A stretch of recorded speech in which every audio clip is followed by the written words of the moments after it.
Uhuru came to the defense of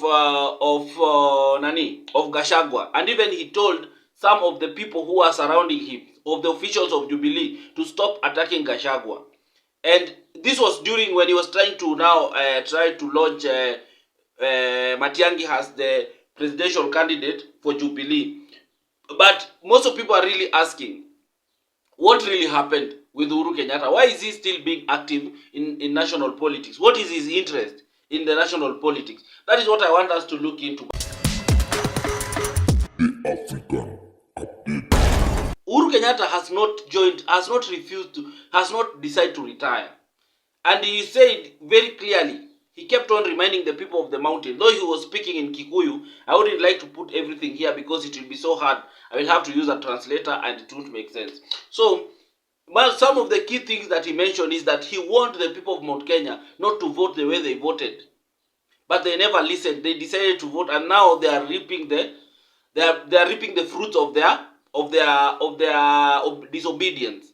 And he said that this time round, he's just coming here to make sure that he guides the community in the right direction. And I feel bad for Uhuru taking that kind of direction, because we thought Uhuru to be a national leader. For him to go to such a forum and start speaking fluently in Kikuyu alone, and he's not speaking to the whole country, I felt like it wasn't the right thing to do. As much as you are addressing your people, but don't address them in Kikuyu. Address them in a language that everyone can understand.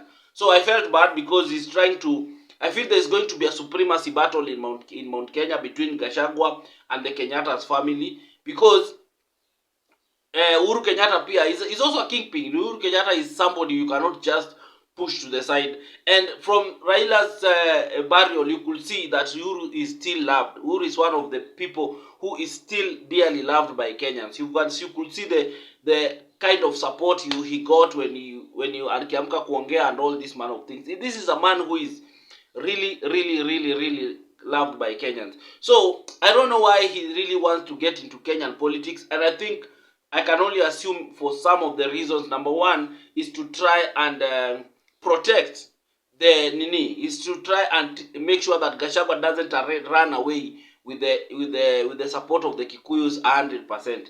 Uhuru also wants to have a stake in Mount Kenya. He doesn't want Gachagua to take everything. Gachagua to be like the kingpin, the full kingpin. So Uhuru is coming into this race not because he's joining into this politics, not because he really wants to be president. He has been president, he can't be president again. But he's coming so that he can try and see if he can try and antagonize and make like asifanye Gachagua like the ultimate kingpin of Mount Kenya.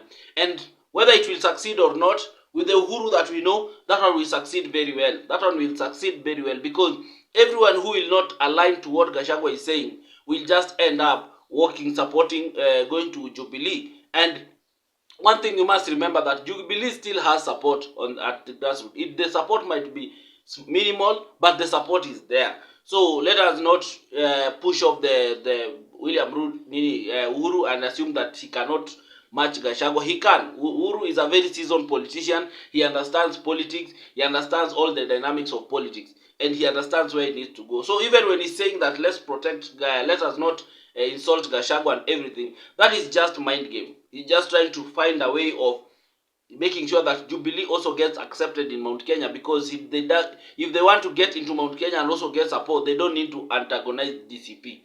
They just need to look like they are working together for the same cause, while at the same time they are not working together. That is strategy in politics. Anyway, guys, tell me what you think in the comment section, but above it all, make sure you remain respectful, as I always say. And if you want to support me, my number is always here. Unaweza nitumia kakitu, I will really appreciate. The African Update.